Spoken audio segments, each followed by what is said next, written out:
Good morning students. Online class में आपका स्वागत है। आज हम इतिहास में अध्ययन करेंगे अध्याय 1 और चैप्टर का नाम है यूरोप में राष्ट्रवाद का उदय। थोड़ा सा इंट्रोडक्शन दे दें इतिहास के बारे में। इतिहास क्या है? इतिहास बीती हुई घटनाओं को हम लोग इतिहास करते हैं और इनके जो पिता हैं हेरोडोटस को कहा गया है। ये यूनान के रहने वाले थे और वर्तमान समय में यूनान ग्रीस देश को कहा जाता है।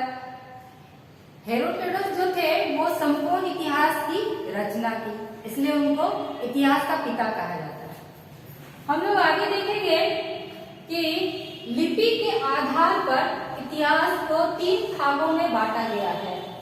पहला है प्रागैतिहासिक काल, दूसरा है आदि ऐतिहासिक काल और तीसरा है ऐतिहासिक काल।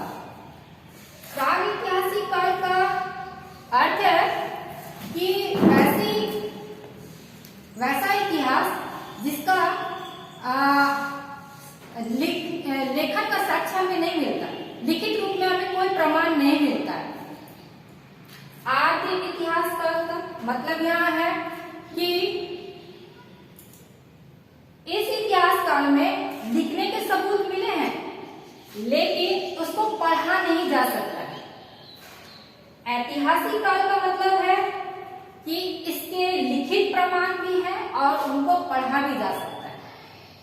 अगला हम लोग देखते हैं अध्ययन की दृष्टि से इतिहास को 3 कालखंडों में बांटा गया।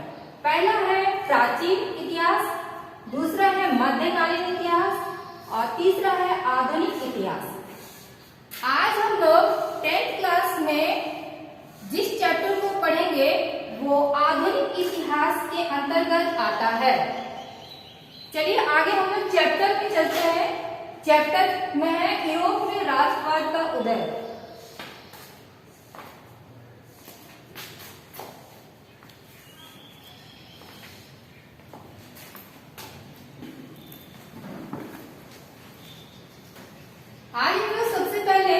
देखते हैं कि यूरोप में राष्ट्रवाद का उदय। सबसे पहले राष्ट्रवाद शब्द का अर्थ क्या है?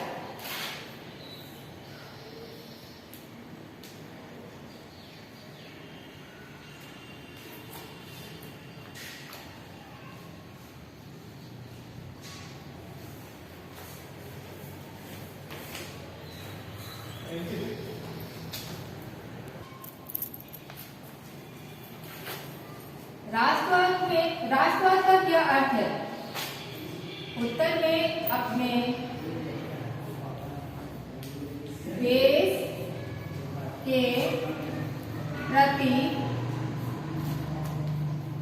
लगाव या प्रेम की भावना को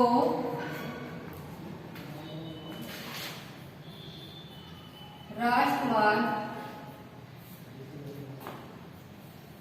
कहते हैं। इसको इस प्रकार से समझते हैं कि जब कोई व्यक्ति अपने देश के प्रति बिना किसी स्वार्थ के कार्य करता है, इस तरह के व्यक्ति को राष्ट्रवादी व्यक्ति कहते हैं और उसके अंदर यह जो भावना पाई जा रही जाती है उसको राष्ट्रवाद कहते हैं। अगला क्वेश्चन हम लोग देखेंगे। एक बात और बता दें कि राष्ट्रवाद शब्द की उत्पत्ति सबसे पहले फ्रांसीसी क्रांति के दौरान हुई थी। वर्ष था 14 जुलाई 1789। आगे हम लोग देखेंगे निरंकुशवाद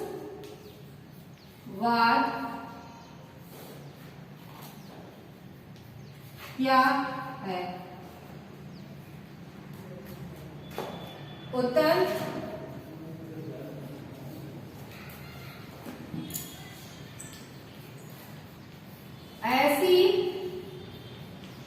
शासन व्यवस्था जिसकी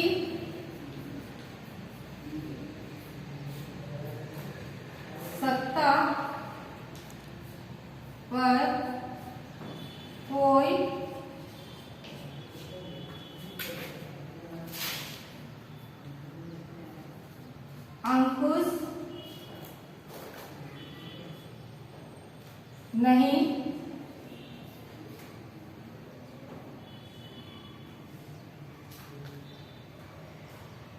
अंकुश नहीं लगा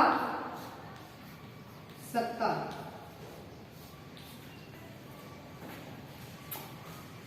निरंकुश शासन व्यवस्था के जो शासक होते हैं उनके पास एक खास तरह की विशेषता होती है। जो शासक वर्ग होता है उसके पास कानून बनाने का अधिकार भी होता है, कानून को लागू करने का भी अधिकार होता है, और अगर उसके कानून को कोई ना माने तो उसे दंडित करने का भी अधिकार होता है। इस प्रकार के जो शासक होते हैं वो अपने कानूनों को मनमानी तरीके से लागू करते हैं। इसीलिए इन तीनों विशेषताओं की वजह से इस तरह के शासक को कोई रोक नहीं सकता है। अगला हम लोग देखेंगे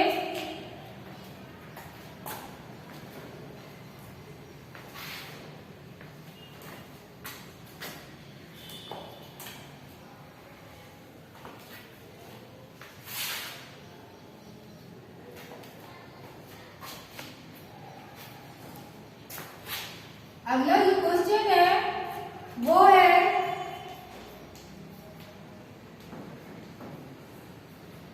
फ्रांसीसी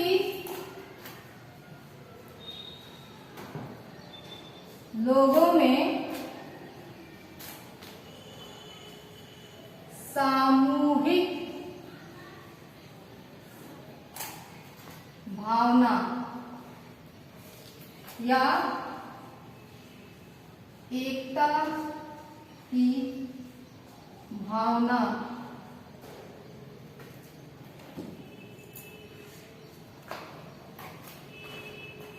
सामूहिक भावना को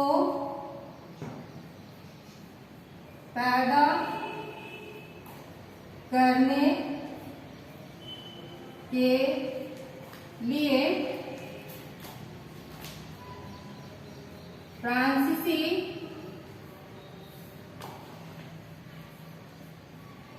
क्रांतिकारियों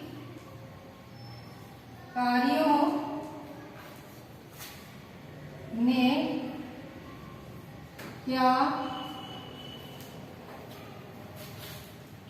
कदम उठाए।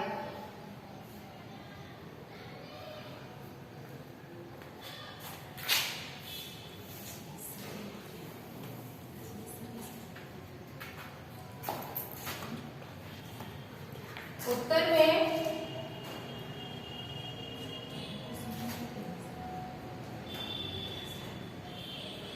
फ्रांसीसी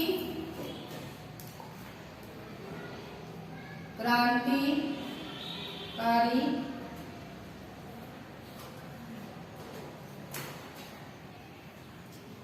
फ्रांसीसी लोगों में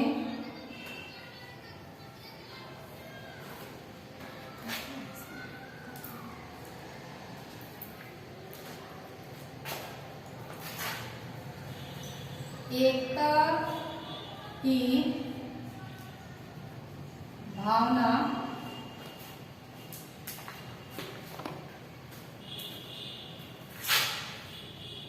को बढ़ाने के लिए निम्नलिखित कार्य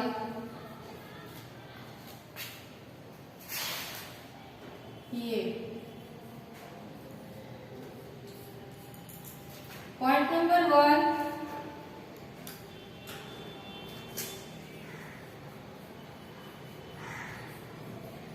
फ्रांसीसी क्रांतिकारी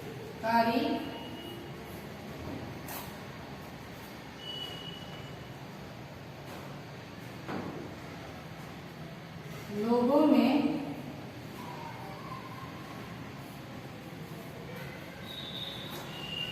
एकता की भावना को जगाने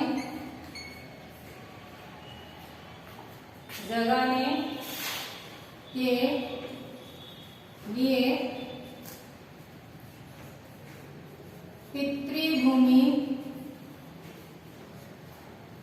और नागरिक जैसे विचारों पर बल दिया।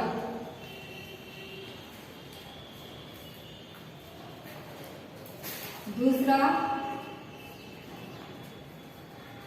एक नया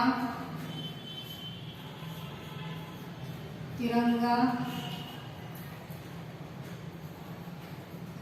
झंडा चुना गया। तीसरा,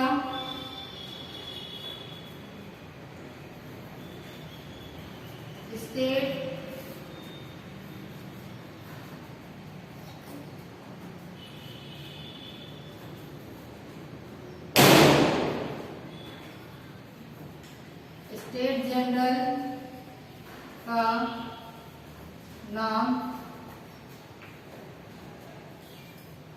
बदलकर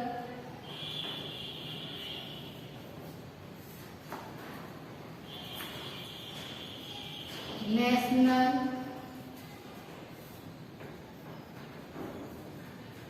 असेंबली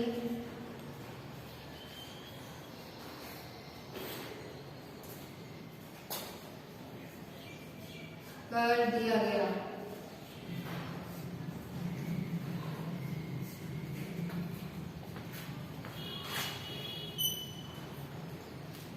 अगला,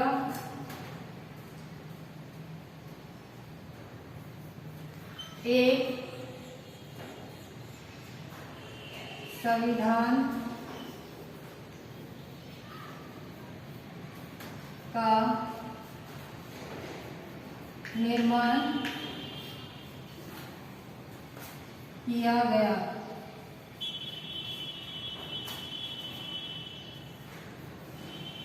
जिसके अंतर्गत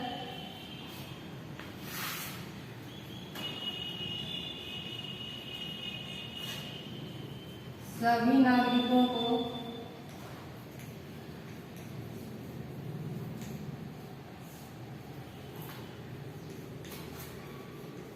समानता का अधिकार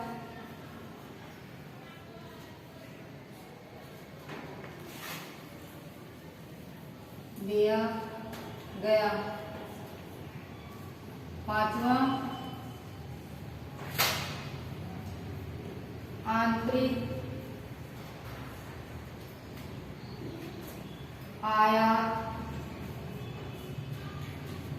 निर्यात कर खत्म कर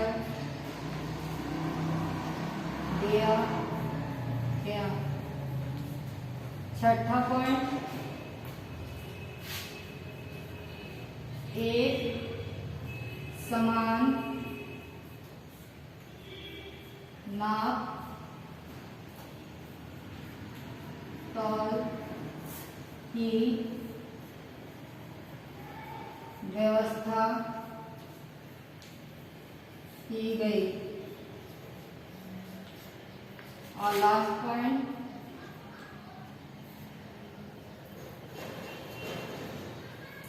क्षेत्रीय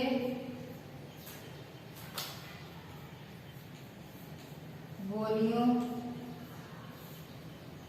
की जगह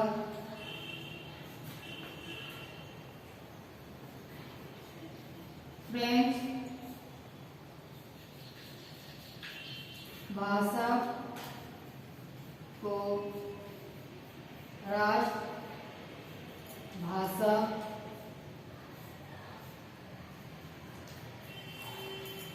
घोषित कर दिया गया।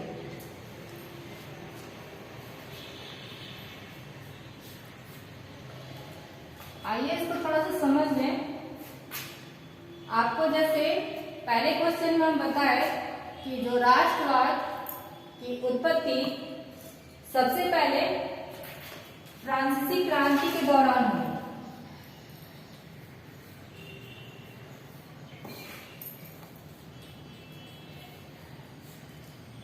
वर्ष था 14 जुलाई 1789 ईस्वी।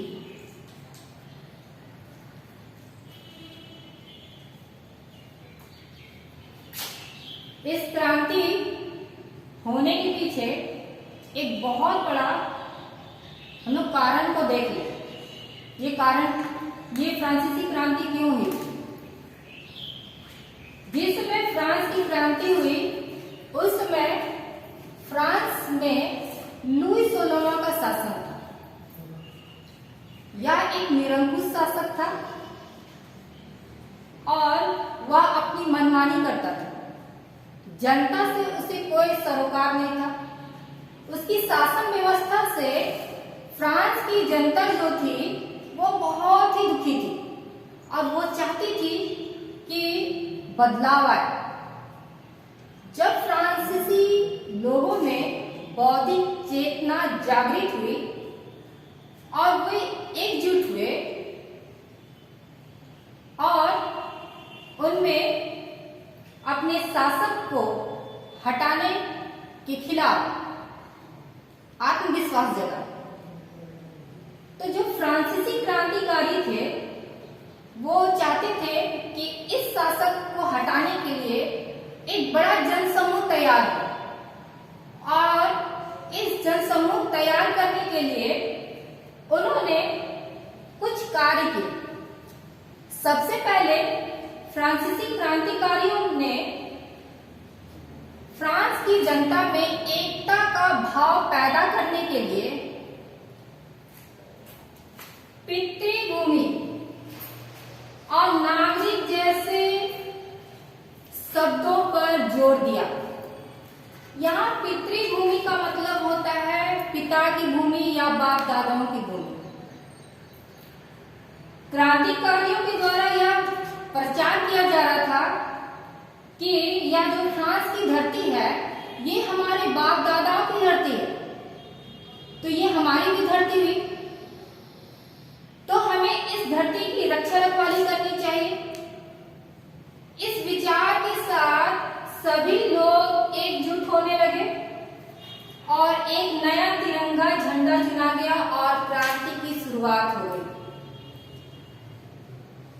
इस बड़े जनसमूह ने फ्रांस के राजशाही को उखाड़ फेंका और फ्रांस में एक नया शासन व्यवस्था आया और वो शासन व्यवस्था था प्रजातंत्र जैसा कि अपने प्रतिनिधियों को चुन करके शासन में स्थापित कर दिया।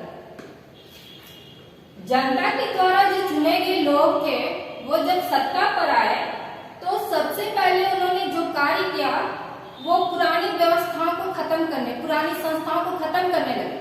उसी क्रम में स्टेट जनरल नामक एक पुरानी संस्था थी, उसका नाम बदल करके नेशनल असेंबली कर दिया गया और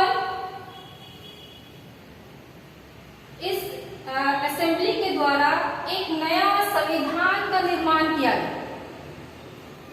इस संविधान का का निर्माण करने के द्वारा फ्रांस के सभी नागरिकों को समानता का अधिकार दे दिया गया। वो चाहे अमीर हो या गरीब, स्त्री हो या पुरुष, स्वतंत्र हो या दास, सभी लोगों को फ्रांस के संविधान के दृष्टि में समानता का अधिकार दिया।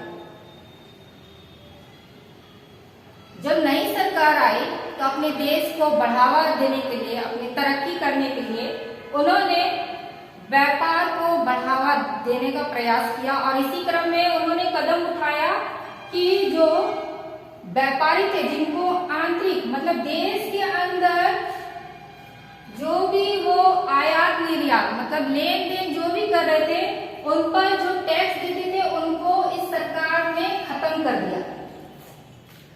उसके बाद इस सरकार के द्वारा पूरे फ्रांस में एक समान नापने और तौलने की व्यवस्था कर दी गई। उसके बाद उन्होंने अगला जो कदम उठाया वह था कि फ्रांस में बहुत सारी क्षेत्रीय भाषाएं थी, उनको हटा करके फ्रेंच भाषा को राष्ट्रभाषा घोषित कर दी गई। इसको इस प्रकार से हम देख सकते हैं कि भारतवर्ष में बहुत सारी क्षेत्रीय बोलियां हैं, लेकिन हम लोग को एकजुट करने के लिए राष्ट्रभाषा हिंदी को चुना गया। इससे सभी लोग एकजुट होते हैं। इसका हमें इस प्रकार से हम लोग देखते हैं कि फ्रांसीसी क्रांतिकारियों के द्वारा जो कदम उठाए वो लोगों को एकजुट करने का प्रयास किया गया और आगे इसकी सफलता को भी हम लोग देखते हैं। आज के लिए इस ऑनलाइन क्लास के लिए इतना ही। अगले नेक्स्ट क्लास में हम लोग आते हैं।